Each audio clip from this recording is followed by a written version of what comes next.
Kroger Tenderay Beef, no other beef so fresh can be so tender, presents Hearts in Harmony, transcribed. Ladies, answer me this. It's a grand thrill, isn't it, to hear the family say, "Gee, Mom, this beef is sure good." Well, that's what you'll hear when you serve Kroger quality beef. It's delicious, it's tender, it's juicy. Yes, Kroger quality beef is a wonderful treat for those wonderful people who come home to you each night, your family. Just think how their faces will light up when the aroma of superbly cooked beef greets them as they step into the house. And then just wait until they see the dining room table with a juicy Kroger quality beefsteak or a crusty brown beef roast awaiting their pleasure. And say, you'll get a lot of pleasure from the buying of Kroger quality beef because it's so economical. That's right, it's a mighty thrifty buy. And don't forget, when you buy nutritious and wholesome Kroger quality beef, you're getting beef that's carefully selected from the very best beef available on the market today. So be sure to visit your Kroger store soon, the only place you can buy it, and get Kroger quality beef. It's waiting for you at your Kroger store. And now, Hearts in Harmony. Penny Gibbs has received a letter from her mother, Grace Billings, that her husband, Jed, is ill, and she's bringing him back to Rossville. It was a brief letter that said very little, and Penny is worried. She says to Freddie Lang, "Oh, Freddie, it'd be just like Mother to tell me it wasn't serious when it was. Terribly serious." Oh, now, Gibbs, you're just getting yourself all worked up over nothing. Look, you don't know my mother the way I do, Freddie. I know she's an all right dame who'll give you the dope straight between the eyes no matter how much it hurts. She would break the news to me in easy stages. She'd never been convinced that I could take it. Well, what do you have to do to prove it to her?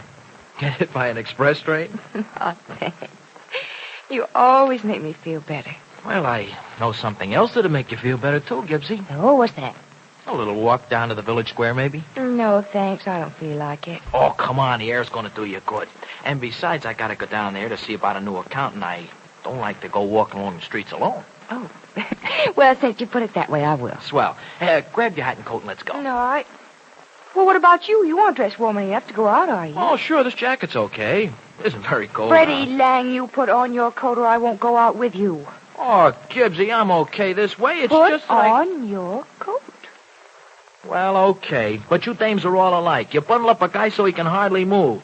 No wonder us guys freeze sometimes. We got so many clothes on that we can't move fast enough to keep warm. Your coat isn't that heavy. Well, I don't like coats. I have to wear it. Yes, you have to wear it. All right. But I don't like it. Boy, well, I'd be glad when spring comes and I get rid of this thing. Dad, look. I feel like a stuffed potato sack. And I look like one, don't I? No, you don't either. You look like a scolded child. I don't know why I let you get away with bossing me around, Gibbsy. Oh, here, let me help you with the coat. Oh, thanks, Freddie. Hey, Mm-hmm. All set? Yeah, just let me see if my hat's on right. Your bonnet's always on right.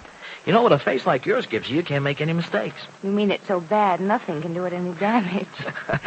Now, look, just quit fishing for the compliments. You know that face of yours is terrific. So, why don't we let's go out and show it off to the neighborhood? All right. Oh, I better tell Nora we're going out, though. Oh, you don't have to, Gibbsy. I already told her. When did you already tell her? Well, this morning, as soon as I got home from work. I knew you'd be needing to go out for a walk, and I knew I could talk you into it. Come on. And I thought I decided to go for a walk with you. Well, I'm getting so I sort of know how to handle my women these days, Gibbsy. You sure are. Hey, you know, it's real nice out, isn't it? Mm-hmm. It's going to be nicer every day from now on, I guess. I don't know. Think we're going to be hit with some real stinking weather again before spring sets in. Before spring sets in. Mm-hmm. You're beginning to talk just like a farmer. Well, maybe that's what I am, Gibbsy. Farmer who grew up on the sidewalks of New York. Come on, let's start walking. All right. How is everything on the farm, Freddie? Oh, it's great. Going to have a swell year, too. Oh, I can't wait to see the place. Have you made a lot of improvements? Well, it's only stuff that doesn't show very much, Gibbsy. Mr. Williams is going to wait until spring to get the outside stuff done. Oh, that's reasonable. Yeah, it sure is. Going to be a great place, too, Gibbsy. You know, we'll be planting pretty soon, and before long, the fields are going to be just a mass of green as far as you can see. Nora told me that you're going to do a lot of repair work in the house. Yeah, we are that. And I'll tell you something else, too. Just between you and me. Mm-hmm. Maybe by fall we'll be building another house on the same grounds. Oh? Just a little place, Gibbsy. You know, sort of a pocket-sized two-guy job. Uh-huh. Of course, Nora doesn't know anything about that yet. A lot depends on how the farm makes out this year, but things work out the way I figure they will. Well, maybe I won't be hanging around so much. I'll miss not seeing you, Freddie. Oh, you'll see me all right, Gibbsy, plenty. Only it's just that, well, I guess I won't be boarding at your place anymore. Hey, Gibbsy. That dame across the street is staring at you. Where? Oh, there. That's Mrs. Cottrell. I haven't seen her in weeks. Hello, Mrs. Cottrell. Hello, Penny. She live in this neighborhood? Yeah, the third house down that street right there. Funny. Never saw her before. Oh, she doesn't get out much, Freddie. She has an invalid son. Oh, hiya, Miss Carter. Well, you know a few people yourself, don't you? Well, it's just the dames. You know, I sort of get to know the dames wherever I go. Uh-huh. Her ma's a customer of ours. Oh, she's just a business acquaintance. Is that it? Strictly. And she's too old for me anyway. I'll bet she's 26. Horace, she's ancient. Well, I like 'em young myself. You know, like Nora. Mm-hmm. You can train 'em to suit yourself. I wonder who's training who. Well, I got more room for improvement than Nora has, I'll tell you. Freddie, you're cute. Now, listen, cute is the one thing I know I'm not. Oh, that's right. I'm sorry. You just like to burn me up, that's all. Forgive me? Skip it. It's good. Good. Hey, Gibbsy. Cut it out. No thoughts like that. How do you know what I'm thinking, Freddie? It's written all over your face. Now, look. Don't you worry about Mr. Billings because he's okay. Or your mother would have said he wasn't. I can't help but worry about him, Freddie. Now, look, Gibbsy, what good is worrying? It doesn't make things any different. Now, if Mr. B is dying, worrying about him isn't going to make him get well. And if he's not very sick, worrying about him is a waste of time. Now, isn't that right? Yes, Freddie, that's right. Sure it is. It's what you used to tell me all the time and made sense to me. So your own way of thinking ought to make sense to you, too. Now, don't you worry about it, Gibbsy. Why, everything's going to be really okay. Oh, I hope so. Freddie, I thought I read something between the lines of Mother's letter, and I didn't like what I read. Oh, there was nothing between those lines of that letter but just blank white paper. You know, the trouble with you is that you got too good an imagination. The trouble with me is that I know my mother too well, Freddie. Freddie, there was something implied in that letter, something she was trying to tell me without coming right out and saying it. Gibbsy, you're beautiful, but you're still nuts. Hey, look, we're coming to the square. You want to go into the drugstore and have a cup of coffee? No, thanks. No, I think I'd better get back home. What do you mean? Hey, look, aren't you going to wait and go back with me when I get my business attended to? If you don't mind, I think I'll go back right now, Freddie. I have a feeling I may hear from Mother again. Oh, but we'll be back home in an hour, maybe even less Freddie, than that. I couldn't be away that long. Well, look, it's going to do you good, Gibbsy. And if you sit around the house, you're going to do nothing but worry. I won't sit around, Freddie. There's washing to do, and I'll help Nora with it. Oh, Freddie, forgive me for deserting you, but I have a feeling I'd better go home and stay there. There might be something. I'll get it, Nora. Good morning, Miss Gibbs. Well, hello. Is the ignoble Barry Carlton allowed in the Gibbs domain? Oh, yes, of course. Come in. Thank you. You had a look of anticipation on your face when you opened the door, Miss Gibbs. Were you expecting someone important? Oh, no. I thought it might be the mailman. I'm waiting for an important letter. Oh, from an important fellow? No, from my mother. Oh, I see. Well, say, I'm not intruding or interrupting anything, am I? No, you're not. Mr. Carton, really, honestly, you're not. Barry, now, if you don't mind. All right, Barry. And you're Penny to me, if you don't mind. Oh, it's much less a mouthful than Miss Gibbs. And I find it a lot easier to thank you as Penny than as Miss Gibbs. Well, thank me for what? You know very well for what. Mother had a long talk with me yesterday and told me all you went through for me. Now, look, I was only doing a job, Mr. Barry. Thank you. Come on, sit down, won't you? All right. How about some coffee? No, thanks. I just had breakfast. So late in the morning? Was it late? I thought I did rather well. I was up at 11. Oh, good heavens, you're wasting half your day. Days are a waste to begin with, Penny. I never spark till the sun starts to go down. Look, everyone to his own taste. Yes, the nights would be crowded if everyone felt as I do. But to get to the matter I came here for, I do want to thank you, Penny. When you come right down to it, you've saved my life saved my mother's life, too. Oh, if I hadn't done it, someone else would. And remember, I was paid for what I did. But not half enough, I'm sure.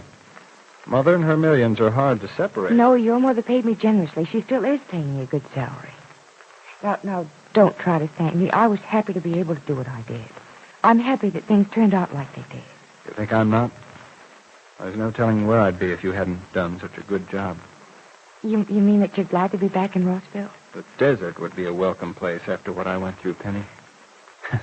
And Rossville is a desert of a sort. There's not much to do here. Oh, I've always managed to keep busy. Barry? Hmm? What are you going to do now that you're home? Or shouldn't I ask? Oh, no, you can ask, but I don't know the answer. I don't think I'll do anything. But, that will make Rossville a dull place for you. Yes, it is dull, and it's much too set in its ways to be changed now. How about going to work? To work? Oh, Penny. No, you'd be surprised what a lot of fun it is to work. Work is for people who have to work, Penny, and you call it fun just to kid yourself into liking it. Oh, no. As long as I don't have to work, I'm steering clear of it. I think you're making a mistake. With Mother's money, how can I go wrong? I can spend her money from now till I'm 150 and still have a lot left in the kitty. No, I don't think... That's the phone, excuse me. Sure. I still say you'd be awfully surprised if you did go to work. It'd make a big difference. I thank you for saving my life, Penny, but I'll thank you again if you'll not try to change. All right, suit yourself. Hello? Hello, Penny. Mother, where are you? Are you in Rossville? Oh, no, dear. I'm calling from a little town not far from Mapleton. Jed couldn't travel anymore, so we had to stop. Mother, what's wrong? Jed's ill, darling. That's all I can tell you. Well, what do you mean that's all you can tell me? Why can't you tell me what's wrong with him? Because we don't know, dear. It happened very suddenly, and the doctors don't know what the trouble Well, is. look, Mother, But it's nothing to worry about, Penny. Jed's cheerful and comfortable. Yes, but, Mother, it is serious. If Jed quit his job, it must be serious. Well, we don't know how serious it is, darling. That's why I haven't given you any details. When I see you, I'll tell you the little I know. Well, all right, but when will I see you? Well, we're staying here the rest of the day and tomorrow, so we won't be in Rossville until Friday, probably in the afternoon. Well, all right then, Friday afternoon. Somehow that seems an awfully long way away. Mother? You and Jed will stay here, won't you? Well, for a few days anyway, if you don't mind, dear. Oh, how can you say a thing like that? You know me well enough. You know that I wouldn't have you stay anywhere else. Mother? You're sure Jed's all right? Well, no, darling, he isn't all right, but it's nothing to worry about, I'm sure. Look, darling, don't try to fool me. I know that something terrible has happened to Jed. I know that, Mother. What is Jed Billings' mysterious illness? And why is Grace so hesitant about telling Penny the details? Be sure to listen to the next dramatic episode of Hearts in Harmony. During these winter days, you've probably discovered this. Your family always has a keen, hearty appetite. But it's no problem satisfying everyone when you serve Kroger quality beef. It's everybody's favorite main dish. And Kroger quality beef is the beef you can count on being the very best right now. What a welcome home for your family when they find it's Kroger quality beef for dinner. What a pleasant surprise to find beef stew, or a delicious, magnificently juicy steak, or a mouth-watering roast of beef. Whatever their favorite may be, your family is going to be mighty happy to find the tasty, nourishing beef dish on their own dinner table. So get deliciously tender and juicy Kroger quality beef, the very best beef available right now. Buy Kroger quality beef with confidence and buy it without delay. Visit your neighborhood Kroger store for the finest beef values in town. Remember, the only place in town that you can buy Kroger quality beef is at your neighborhood Kroger store. Remember, too, this exclusive Kroger feature, Kroger quality beef, is the very best that's currently available. So to get the best, go to your neighborhood Kroger store and get Kroger quality beef. Listen in again tomorrow, same time, same station, for another absorbing transcribed chapter of Hearts in Harmony.